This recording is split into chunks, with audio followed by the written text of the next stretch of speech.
Alors, je suis avec Kani Alem. Kani Alem, bonjour. Bonjour, bonjour. Nous sommes ici à Bordeaux. Kani, vous êtes bordelais, vous avez fait une partie de votre carrière à Bordeaux. Quel sens ça a pour vous de revenir ici à Bordeaux? Ben, c'est un peu le rapport qu'on a avec les vieilles pierres. J'avais un ami poète congolais qui un jour m'avait rendu visite à Bordeaux et puis on se promenait. À un moment donné, il me dit, mais tu sais, tu as de la chance parce que tu es dans une ville où on peut faire corps avec la pierre. On peut voir le temps, on peut analyser le temps et on peut construire un imaginaire personnel. Et c'est vrai que ce jour-là, il m'avait ouvert les yeux sur quelque chose que j'ignorais moi-même, à savoir que je suis arrivé à Bordeaux ici pour la première fois en 1992, novembre 1992. J'ai vécu ici pendant des années sans regarder les fameuses pierres dont il parlait.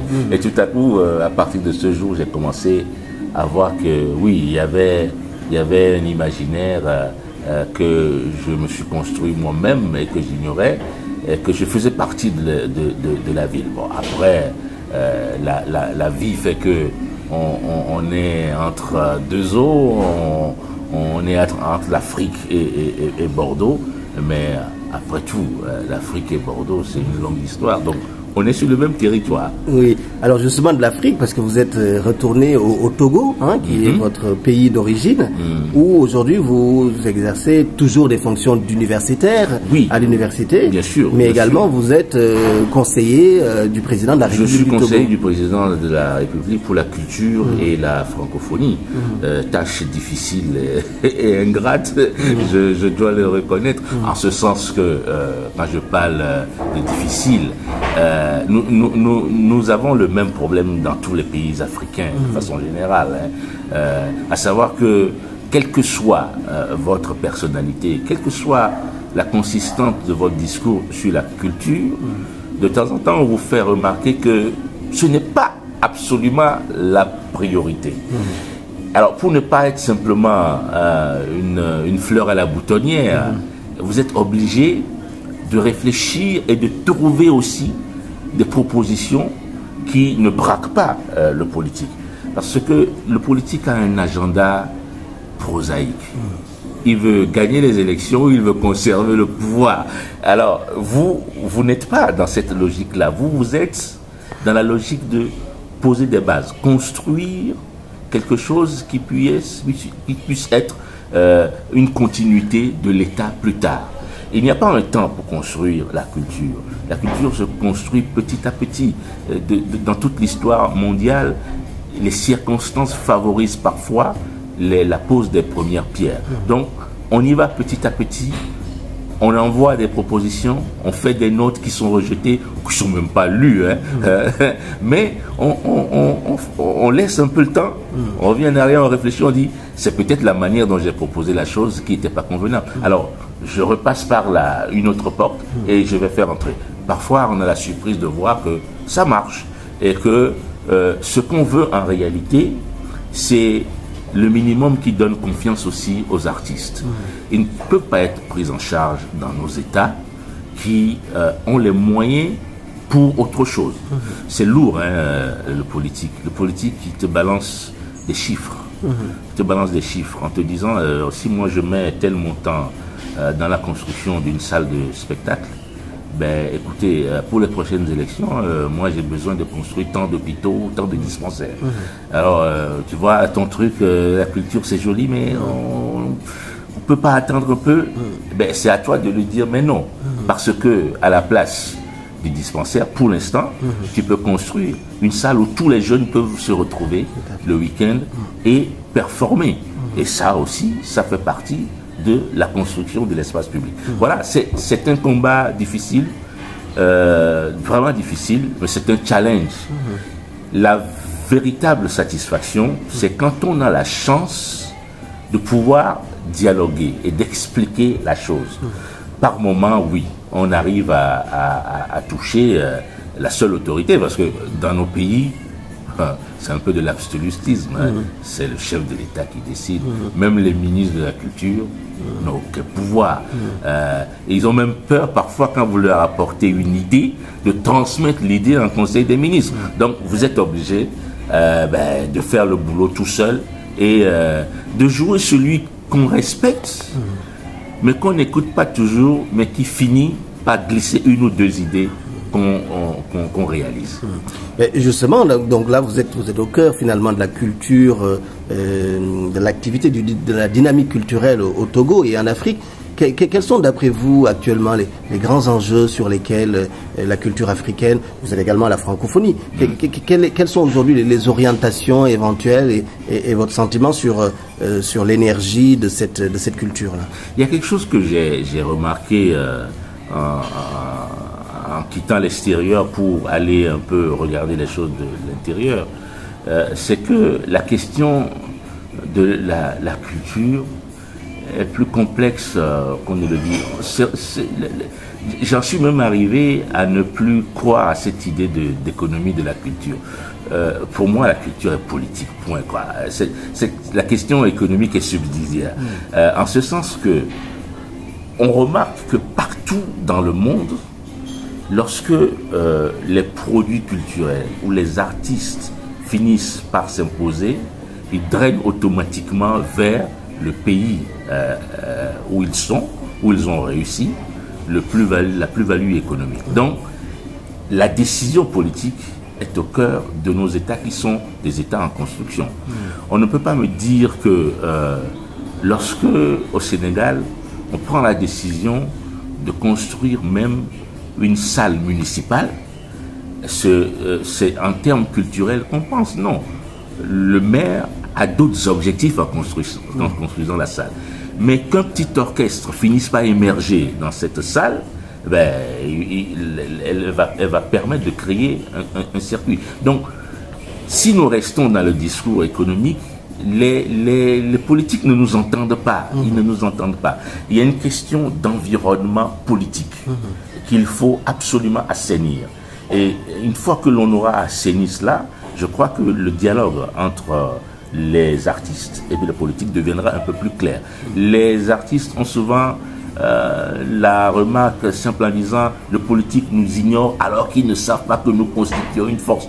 On peut leur rétorquer que la marchande au grand marché de Dakar constitue une force économique plus puissante. Mais en réalité, les deux peuvent avoir des équivalences. Mais ce n'est pas la meilleure manière pour moi de construire. Il faut plutôt parler d'environnement. Nous sommes dans un environnement où il y a énormément de jeunes qui sont au chômage. Et parmi eux, il y a de grands créateurs, il y a de grands artistes, des peintres, des artisans fabuleux qui inventent au quotidien des choses que nous pouvons utiliser, mais on ne les regarde pas parce qu'il n'y a aucun cadre qui permette de les voir. Or, ce cadre-là, dans nos États, qu'on le veuille ou non, ce n'est pas aux mécènes qu'il faut le demander. C'est aux politiques, il faut insister. Peut-être que dans 300 ans, on foutra la paix aux politiques. Mais pour l'instant, il faut qu'ils prennent ses responsabilités. Vous parlez des créateurs, des artistes. Vous-même êtes créateur, êtes artiste. Vous êtes surtout connu par vos écrits, les livres que vous avez publiés, très divers, mais également par la mise en scène, les pièces de théâtre. Et j'ai compris que vous continuez également à publier. Comment conciliez-vous les nouvelles fonctions que vous avez avec cette créativité? Ça, c'est une affaire de schizophrénie. C'est très difficile entre l'université, la création et le conseil politique de trouver le moment d'écrire. Je ne vais pas révéler ici comment je fais, mais si je reviens souvent à Bordeaux, ce n'est pas un hasard. Non, il faut, quand on est un créateur et qu'on est pris entre deux feux, trouver un havre de paix.